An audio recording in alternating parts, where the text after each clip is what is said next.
open frame and a deficit pushing 70. And that's what she's got.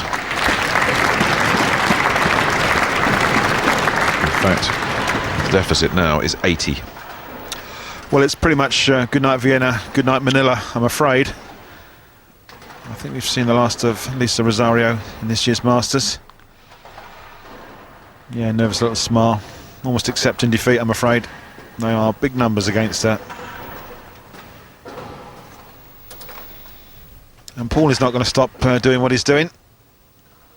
He'll be lining himself up for his next match sometime later on against the other tall left-hander, Wim van der Veen from Holland. And Paul shoots another strike, makes another double and just sort of rubs salt in the wound.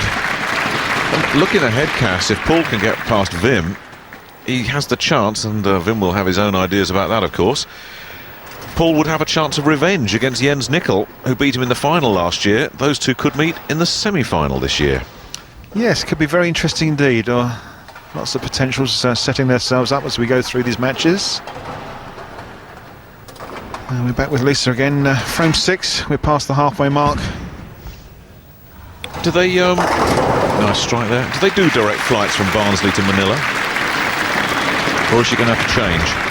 I think she's going to have to change at Dover or some other airport, but no, it's a long way to go home, isn't it? She'll be here. She'll be here for the week, supporting Alex Liu, no doubt, from Malaysia, but won't be participating, unfortunately. She's done a bit for this year, and it's not quite been enough.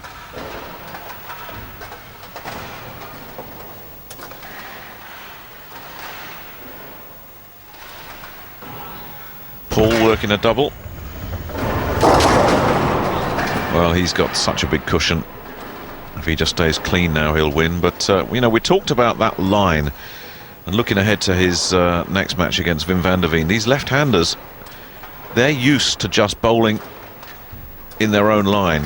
They're not used to anybody else coming in there and messing it up. And both these two fellas have got a chance of messing each other's line up a little bit in that quarter-final. It's a very interesting point that you raised, Nick, and yes, it will be interesting to see. Paul just got a little bit of overreaction there. He may be corrupting his own line. He's been playing a game and a half now there on the left-hand side, and it may be time for a slight adjustment, but he's so far ahead he could probably stay exactly where he is, just change the ball speed perhaps, and still make that hairpin with great comfort and ease. And of course, with meeting Wim in the next round, it means we're guaranteed one left-hander into the semi-final, which can only be good for the sport. Apparently, as you say. Yes. Guess who's the left-hander in this commentary box? Well, Lisa's got another Brooklyn hit. Why do they call it a Brooklyn hit? Come on, you've had about 5 years to answer this question. I'm told reliably that if you stand in New York City on Brooklyn Heights and face the East River, there are two bridges that cross the East River to Manhattan Island. The bridge on the right is the Manhattan Bridge, and the bridge on the left is the Brooklyn Bridge. So if you cross the Brooklyn, you go on the left-hand side. And that relates to the left-hand side of the headpin, and if you believe that, it's pretty much right. So if a left-hander does that, is that a Manhattan hit? Nick, don't go there, please. In fact, that's where Paul was going there. He's just done it. Are you writing this script for him, mate? That's bizarre. No, I've never heard of a Manhattan hit. Well, that was a Manhattan hit. I know what you're saying. You're trying to start something here, aren't you? Here's Paul with his first Manhattan hit. Right in the 1-3 pocket. Yuck. Can't carry all. It's the 2 and the 7. It's the baby split. He needs to make this one just for his own satisfaction. It's not going to make a great deal of difference to the result of this match. Gets ready, his spare ball goes straight. Just the one. It's an open frame, but he's not going to worry about that. It's 35 pins now, the advantage. If Lisa does come in with another strike and Paul does have another split, it could get interesting. He's going to be so frustrated with himself because he's given Lisa just the slightest glimmer of hope, and it's only a very small one. But you never want to give an opponent that. And if Lisa does strike here, he's going to have to come up and do some work. Yeah, those maximum scores shown are assuming that both players strike out. Oh yeah, Lisa's got a strike. I mean, that's the only thing that'll work for her. She's missed the head pin. Yeah, that ball got away from her. She didn't release it properly. Now, whether she lost her footing Well, the ball just dropped off of her hand. We'll maybe have a look, but it certainly didn't make the head pin at all. Yeah, got off her hand. No follow through, no lift with the fingers, and the ball basically just died. And that tiny little chance, that small glimmer of hope she had, is now all but extinguished. Because we're looking at 57 if she gets a spare here. And I don't think she's pulling 57 back on Paul Moore in 2 frames. Yeah, that's the situation. It's too many pins to pull back in just 2 frames.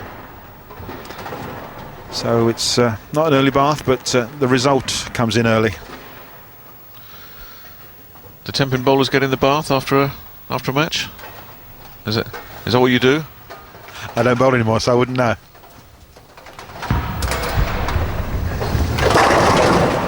Well, Paul has just poured himself a cold shower. And he's chilled out Lisa Del Rosario with that strike. That now officially is the game up, and Paul Moore is into the quarterfinals. Yeah, he's been playing as hot as a sauna, hasn't he? Hopefully he'll get through the 200 barrier again with 1 frame to go.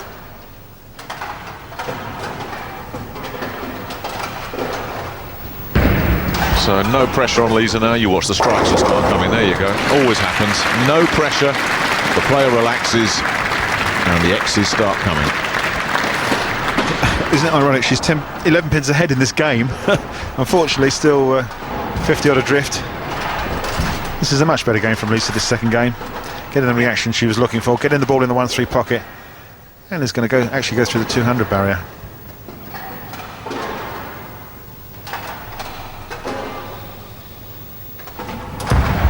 Frame, finishing post in sight.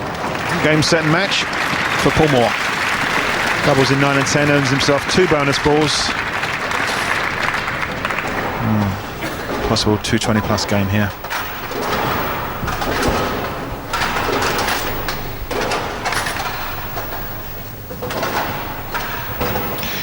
So it's going to be 2-0 in the battle of the sexes to the fellas. Male supremacy rearing its ugly head, but there's still 3 chances for the women in these first round matches. Zara Glover will face Jason Belmonte. Kirsten Penny up against Mike Schmidt, and Britt Bronsted will take on the American Chris Barnes. All the female bowlers in those matches, though, will probably be considered the underdogs, so it's going to be a tough ask for any of them to get through here. Paul is actually finishing in grand style. He's actually sending out a message to the other players that are sitting watching. Especially Vim.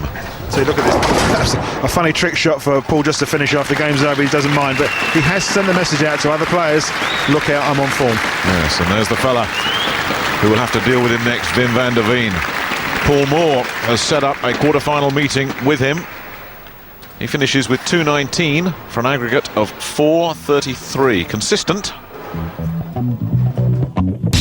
Wim van der Veen waiting to take on England's Paul Moore, and in the other quarter-final in the top half of the draw, Guy Kaminski will take on Jens Nicol. In the bottom half, PBA pro Chris Barnes, World Cup winner Michael Schmidt and 3-time Masters winner Torrey Torgerson are all waiting to stake their claim to the 2006 World 10-Pin Masters title.